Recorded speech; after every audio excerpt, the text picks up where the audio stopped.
सियासत की जो सरगर्मियां हैं वो तेज हो गई है, और ऐसे में 4.5 साल पूरे होने को आए हैं सरपंच चुनाव में, और इससे पहले ही उम्मीदवार उठने लगे हैं, गांव के विकास की बातें होने लगी है, सरपंच के बारे में सोचने लगे हैं, सरपंच ने 4.5 साल में क्या काम करवाए हैं वो गिनती में आने लगे हैं। और इसी के साथ अब लोगों के भी सवाल उठने लगे हैं कि किस तरह का उनका सरपंच होना चाहिए, भावी सरपंच कैसा होना चाहिए, गांव में किस तरह के विकास कार्य होने चाहिए थे जो अभी भी अधूरे रह गए हैं। हालांकि ये भी कहा जाता है कि हर 5 साल बाद सरकार बनती है, सरपंच आते हैं, लेकिन काम जो के त्यों हो जाते हैं, थोड़ा बहुत विकास कार्य वो करवाते हैं। तो ऐसे में ज़्यादातर लोगों का यही कहना होता है कि सरपंच ऐसा होना चाहिए जो पूरे गांव को बिना बोले समझ सके।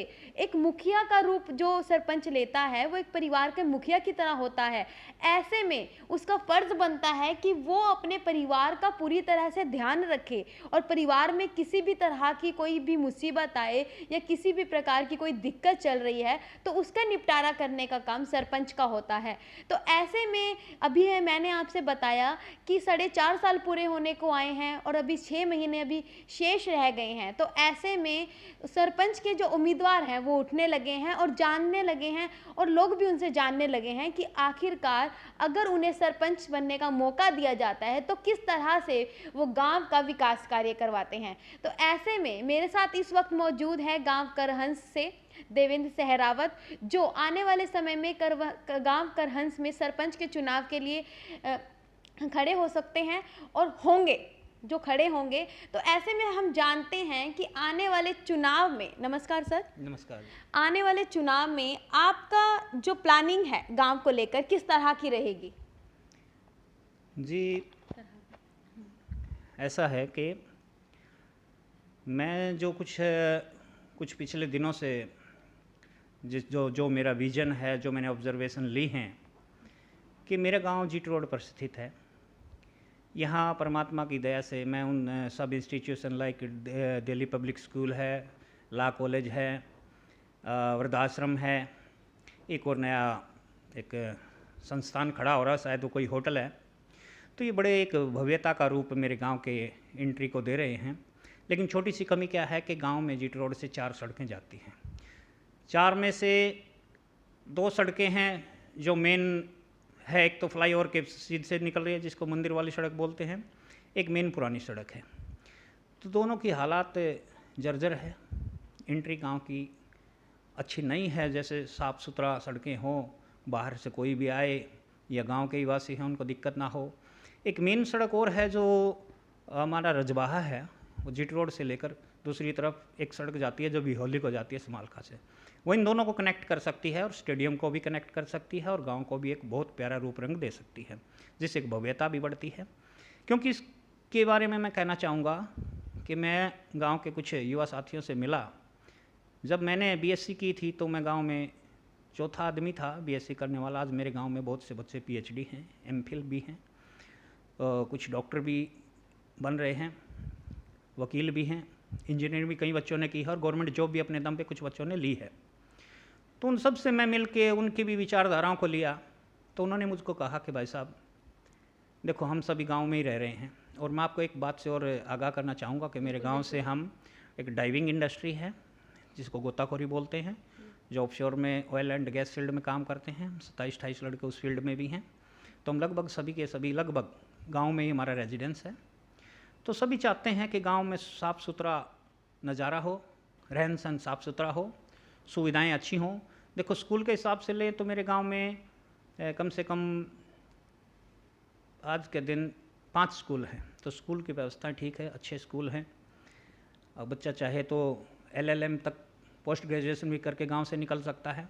उसके अलावा बच्चा और कहीं से भी पढ़ना चाहे तो आज सुख सुविधाएं सभी हैं।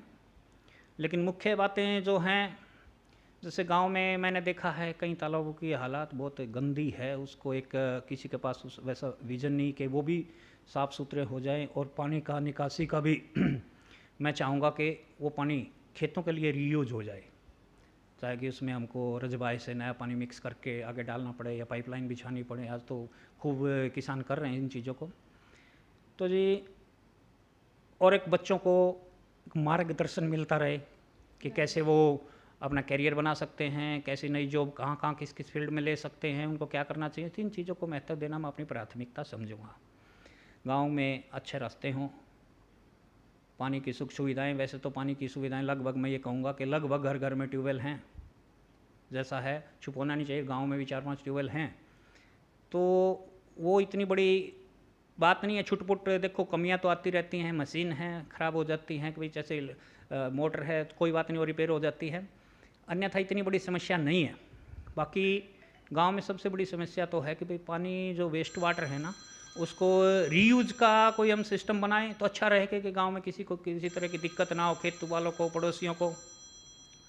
तो जी मैं कुछ जैसे जो बच्चे पढ़े लिखे हैं, जैसे मैंने बताया कि बहुत से बच्चे पीएचडी भी हैं, वो लोग भी ये मेरे को ये बोले थे कि भैया जी ऐसा है कि हमारे पास भी बहुत सी विचारधारा है, लेकिन हम उसको इम्प्लीमेंट नहीं कर पाते गांव के लिए, तो हमारी कोई सुनने वाला नहीं है। हम चाहते हैं तो पसंद। जी हाँ, वेल देखो क्वालिफिकेशन तो मैं ये नहीं कहूँगा कि गांव में बहुत बहुत क्वालिफाइड है बच्चे, पीएचडी भी हैं, ठीक है, तो मैं भी लॉयर हूँ, बीएससी एमएससी इलेक्ट्रॉनिक्स, वो तो और बहुत से बच्चे हैं मेरे से भी ज़्यादा पढ़े लिखे हैं और वो बहुत अच्छा कर भी रहे हैं। लेकिन मैं ऐसा है कि जैसे मेरी जॉब जिस तरह की थी, मैं 20-25 साल काम किया है, अभी मैं थोड़ा उसको कम कर दिया है, तो उन्होंने ये मेरे को रिक्वेस्ट की कि भाई साहब आप इस फील्ड में आइए, क्योंकि इसमें मेरे परिवार से भी पहले रहे हैं, मेरे ग्रैंडफादर भी रहे हैं, मेरे फादर भी रहे हैं, तो अब उन बच्चों के कहने से, गांव वालों के कहने से मैंने भी अपने माइंड को थोड़ा सेट किया है। देखते हैं अभी भविष्य गर्भ में है, कुछ नहीं कह सकते। तो अभी आपने बताया कि आपके फैमिली में भी पहले रहे हैं जी, तो आपको क्या लगता है कि आप उनसे बेहतर किस तरह से उनसे भी बेहतर काम करके दिखा सकते जी हैं? ऐसा था कि देखो उन्होंने जब अपने वक्त पे काम किया वो अपनी जगह पे बेहतर था, बिल्कुल बिल्कुल। उस टाइम के संसाधन जैसे थे उन्होंने उस वक्त से ठीक किया। आज की हालात दूसरी है, आज डिजिटल ज़माना है, बिल्कुल बिल्कुल बिल्कुल आज डिजिटल। बहुत दूर हैं। पहले तो टीवी भी नहीं होता था, किसी को कुछ खबरों का ही मालूम नहीं होता था, अभी तो हर बच्चे के हाथ में स्मार्टफोन है, बिल्कुल अब तो सब कुछ बदल चुका है जी। आज छोटे से बच्चे तो हम तो ये चाहेंगे जिस गांव में जिस भी बच्चे के पास जैसा भी एक विज़न है, हर किसी के उनकी जो विचारधारा है उनको सबको इकट्ठा करके हम उसके हिसाब से काम करेंगे, हर किसी से सलाह लेंगे, जिसके पास भी होगी हम उसको गुप्त रखेंगे, किसी के प्रति कुछ भी करना चाहे, और लेकिन विचारधारा हम सबकी लेंगे, चाहे हम उसको मेल से लें या किसी ग्रुप से लें, हम उस हिसाब से काम करना समझेंगे और गांव का विकास हो, हमारी यही सोच। हमारा किसी से कोई द्वेष नहीं, हम तो ये चाहते हैं बस बढ़िया मेरा गांव तरक्की करे, मेरे गांव का नाम हो, मान सम्मान हो, बुजुर्गों का सम्मान हो। फिल्म नायक देखी होगी आपने जी। तो हर कोई चाहता है कि प्रतिनिधि जो होना चाहिए वो बिल्कुल फिल्म नायक में अनिल कपूर की तरह होना चाहिए, बिल्कुल निष्पक्ष तरीके से काम करे, जिसका अपना कोई सेल्फ ना हो काम करने के पीछे, सिर्फ ये हो कि जनता की भलाई हो सके। लेकिन इसके बाद भी समस्याएं दिखने को आती है, हालांकि सब यही सोचकर वोटिंग करते हैं, जब वोट देते हैं कि हमारा काम ये जरूर बहुत अच्छे तरीके से करेंगे, लेकिन 5 साल पूरे होने के बाद जो जनता है उसकी जुबान बदल जाती है, उनकी जो उम्मीदें होती हैं वो कुछ और ही नज़र आती है। जी बिल्कुल, सबसे बड़ी बात क्या है ना कि देखिए हिंदुस्तान है ना एक लोकतंत्र है, बिल्कुल जनतंत्र है।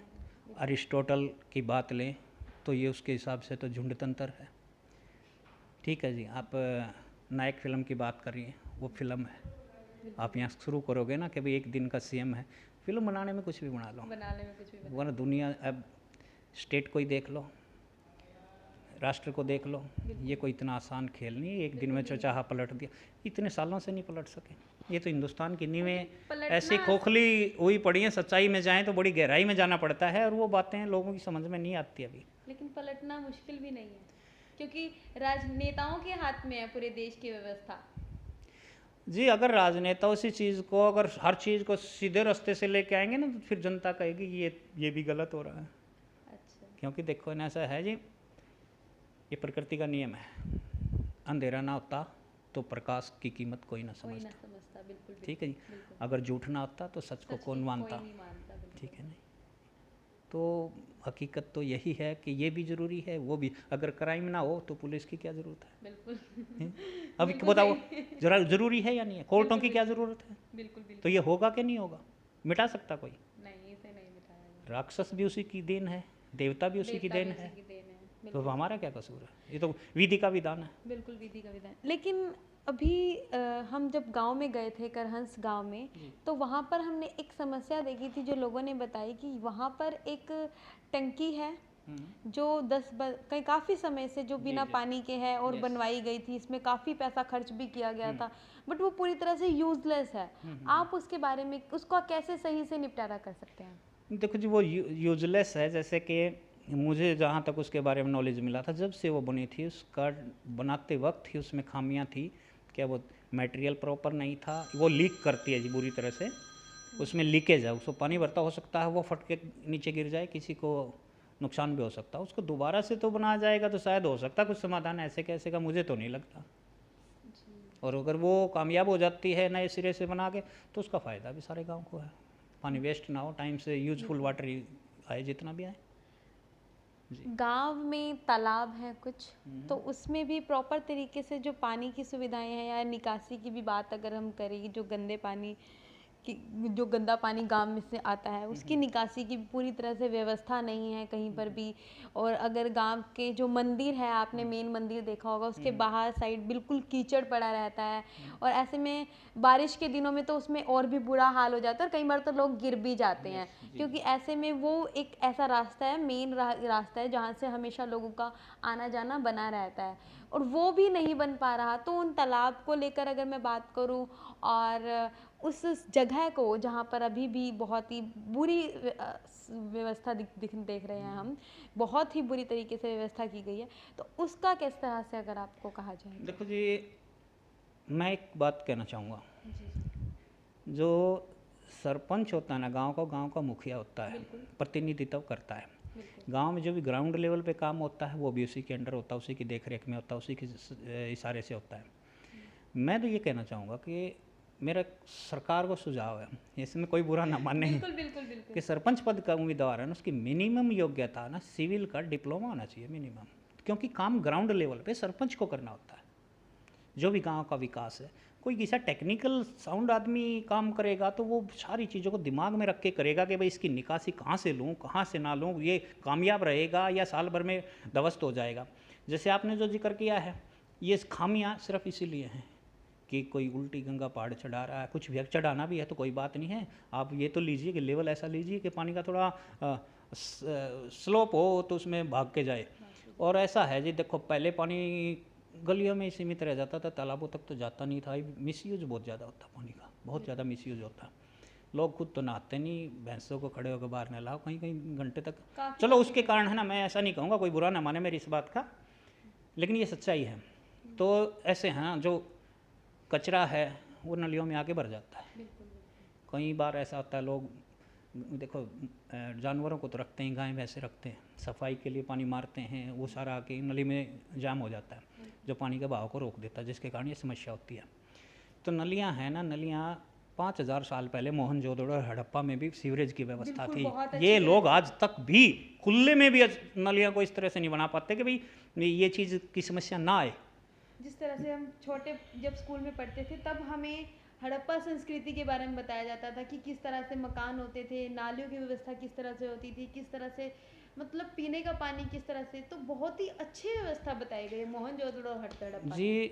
सच में आप देखें तो मेरे गांव का जो भौगोलिक परिस्थिति है, उसमें क्या है ना, चारों दिशाओं में तालाब है। ऐसा कुदरत किसी किसी को देती है। हाँ, और समस्या निकासी की भी कोई इतनी बड़ी नहीं है कहीं होनी, लेकिन अगर आप उस चीज़ को टेक्निकली अच्छे ढंग से लेके चलते हो तो सारा समाधान हो सकता है। तालाबों को तो बहुत बड़ी भव्य झीलों का रूप दिया जा सकता है, बोटिंग भी कर सकते हो आप उसमें, कोई ऐसी बात नहीं। ऐसे ऐसे आजकल तो फार्मूले हैं, टेक्नोलॉजी है कि आप पानी को कितना ही साफ बना लो उसको। हाँ, जैसे पॉलीथीन वगैरह नलियों का रास्ता रोक लेती हैं, उसको क्या है ना, मैंने कई जगह देखा है। अभी कनाडा का रूप लें, देखो ये गाँव की बात है, मैं बात कनाडा की कर रहा है, शोभा नहीं देता, बट मैं हमने जो पढ़ा है, देखा है, जो भी है, वहाँ पर कचरा जलाना है ना आदमी को, तो आपको परमिशन लेनी पड़ेगी। अगर पेड़ की टहनी भी काटनी है ना, आपको बुलाएं, परमिशन लेनी पड़ेगी, वो आएंगे चेक करेंगे कि भाई ये क्यों काट रहा है। और हमारे इधर कोई भी आया धाड़ धाड़ धाड़ धाड़, कितना बड़ा पेड़ है उठा लो ऐसा। तो कहीं कोई पॉलीथीन फेंक देता, कोई इसकी व्यवस्था हो, जैसे पॉलीथीन वगैरह ऐसा मटेरियल को एक जगह इकट्ठा करके एक जाल टाइप जलाने के लिए हम देखते हैं, हम सिप्पे भी होते थे, वह भी इस कचरे को जलाने की एक व्यवस्था होती है। उसको जला दो ताकि वो बार बार उड़ के नलियों में ना जाए, वो ना जाए। नहीं जाने कितने क्विंटल पॉलीथीन को जलाओगे तो इतना सा बॉल बनेगा, तो वो स्पेस भी ज़्यादा नहीं लेता। और तालाबों में जो तैरता दिखाई देता ना, वैसा ही मटेरियल तैरता दिखाई देता। बिल्कुल। और तालाबों में जो पानी वेस्ट पानी है, अभी जैसे सरकार की एक थ्योरी है कि भाई 15 जून के बाद आप राइस की फसल लगा सकते हो, धान की फसल। हाँ। तो उसमें क्या हो सकता है, अगर आपको निकासी पानी की तो प्रॉब्लम आने वाली है, तो आप उसकी व्यवस्था करके पाइपलाइन डाल के पहले हर रूट से गांव में जिधर जिधर लोग खेती करते हैं, सोलर सिस्टम के द्वारा उस एक्स्ट्रा पानी को आप एडवांस में परमिशन लेके डीसी से कि जी हम इस चीज़ का यूज़ करना चाहते हैं, इसमें कोई भी बोरवेल का पानी हम यूज़ नहीं करेंगे, ताकि हमारा निकासी का आगे बरसात के मौसम में दिक्कत ना आए। तो उसको एडवांस में थोड़ा 1 महीना पहले आप धान की रोपाई करवा सकते हो परमिशन से, अगर आपके पास ऐसा इस तरह की प्लानिंग है तो। लेकिन ये तो तभी पॉसिबल है ना जब परिवार के मुखिया को नॉलेज हो इतनी कि ये भी हो सकता है। हाँ, ये तो है ही। देखो जी, मैंने पहले कहा कि विजन आदमी के पास होना चाहिए। हाँ। आप जब तक उसको आपने सोचा ही नहीं, आप करोगे कैसे? बिल्कुल। कोई सोचेंगे कब सोचोगे? ये है जी, परमात्मा की दया से मेरा गांव एक इतना अच्छा गांव है, यहाँ भाईचारा मेंटेन है और कुदरत की बड़ी दया दृष्टि हमारे गांव पे रहती है। बस हम तो ये सोचते हैं कि परमात्मा हमारे गांव को अच्छी तरक्की दे, उज्जवल भविष्य सब बच्चों का हो, भाईचारा कायम रहे और सौंदर्यता भव्यता हमारे गांव में आए। जैसे मैं धन्यवाद करूँ इन इंस्टीट्यूशन का, आपने भी देखे हैं, गांव में घुसते हैं तो कितना अच्छा लगता है कि भाई बड़ी बड़ी दिल्ली पब्लिक स्कूल है, लॉ कॉलेज है, ये कितना अच्छी चीज़ें हैं, काफी बड़ी हाँ, बहुत तो अच्छे अच्छे और बड़े शोभनीय है जी। इंस्टीट्यूट है, बहुत हाँ, ज़्यादा। कोई इनका कोई प्रदूषण नहीं, कोई पोल्यूशन नहीं है, बल्कि एजुकेशन बढ़ती है, यहाँ घटती नहीं है। बिल्कुल बिल्कुल। और अगर हम थोड़ा थोड़ा सा गांव का ये रूपरेखा बदल के थोड़ा भव्यता ले आए इसमें सबसे मिल के, तो विल बी मच बेटर। हाँ, बहुत खूबसूरत लगेगा, बहुत। मैंने सैटेलाइट इमेज जो गांव की देखे ना, एक तालाब है मेरे गांव में उत्तर दिशा में मछरौली की तरफ, उसमें जो पुराने हमारे बुजुर्गों ने बुर्ज बनाए थे, सीढ़ियाँ बनाई थी, इतनी प्यारी लगती हैं उसको देखते हैं ऊपर से, ब्यूटीफुल, बहुत ही खूबसूरत। वहीं अभी आपने काफ़ी ज़्यादा सिटीज़ में, कंट्रीज़ में घूमे हो, नियर अबाउट 40+ कंट्रीज़ में आपने अभी तक हैंग आउट किया है। तो आपको क्या लगता है, अगर आप सरपंच बन जाते हो तो कौन से कंट्री की रूपरेखा आप अपने विलेज को देना चाहोगे? देखो ऐसा है, ये डिपेंड करता है कि शासन प्रशासन से हमको क्या क्या मदद मिलती है। फालतू मैं इतने बड़े सब्ज बाग दिखाऊं, ऐसा संभव नहीं है। हाँ, जितना भी होगा, हम जितना भी करेंगे अच्छा करेंगे, सबके लिए करेंगे और खूब ब्यूटीफुल करेंगे और टेक्निकली उसको साउंड करेंगे, जितना भी हो पाएगा। हम तो ये चाहेंगे कि हम किसी की रीस क्यों करें, हमारी करे कोई। बिल्कुल बिल्कुल, हम तो अपना एग्जाम्पल देंगे। ठीक है ना जी? सही कह रहे हो। ये है जी, हम तो ऐसा करेंगे ताकि हमारा भी कोई यूँ बोलेगा यार सो नाइस, आने वाली पीढ़ियाँ, आने वाले हमारे गांव के जो भी नस्लें होंगी वो यूँ लाइक करें कि यार somebody has done something good for us। बिल्कुल बिल्कुल बिल्कुल। तो देखा आपने, इस वक्त हमारे साथ मौजूद थे देवेंद्र सहरावत गाँव करहंस से, और आने वाले सरपंच चुनाव में ये भी पूरी तरह से हिस्सा लेने वाले हैं, और उम्मीद करते हैं कि हम आपसे उम्मीद भी करते हैं कि आप ये चुनाव जीतो और जो बेहतरीन काम आपने बताए हैं वो आप करो गांव करहंस के लिए, और एक बहुत ही ब्यूटीफुल गांव बनकर जो करहंस है तैयार हो जाए, ऐसी हम उम्मीद करते हैं। देखते रहिए टाइम्स ऑफ पानीपत और बने रहिए टाइम्स ऑफ पानीपत के साथ। वीडियो को लाइक कीजिए, सब्सक्राइब कीजिए और शेयर जरूर कीजिए, क्योंकि आने वाले सरपंच के चुनाव के लिए जिस बात कुछ भी हो, लेकिन एक एजुकेटेड पर्सन का होना, जिस तरह से एक बात कही जाती है कि एक एजुकेटेड महिला एक नहीं दो घरों को रोशन करती है, तो उसी तरह से एक सरपंच अगर एजुकेटेड होता है, टेक्निकली उसको सारी नॉलेज होती है, तो उस गांव का विकास बहुत ज़्यादा होने की आशंकाएं रहती है, क्योंकि वहाँ पर जो काम हो रहा है पूरे टेक्निकली और सोच समझ हर चीज़ के साथ होता है। बने रहिए टाइम्स ऑफ पानीपत के साथ। धन्यवाद।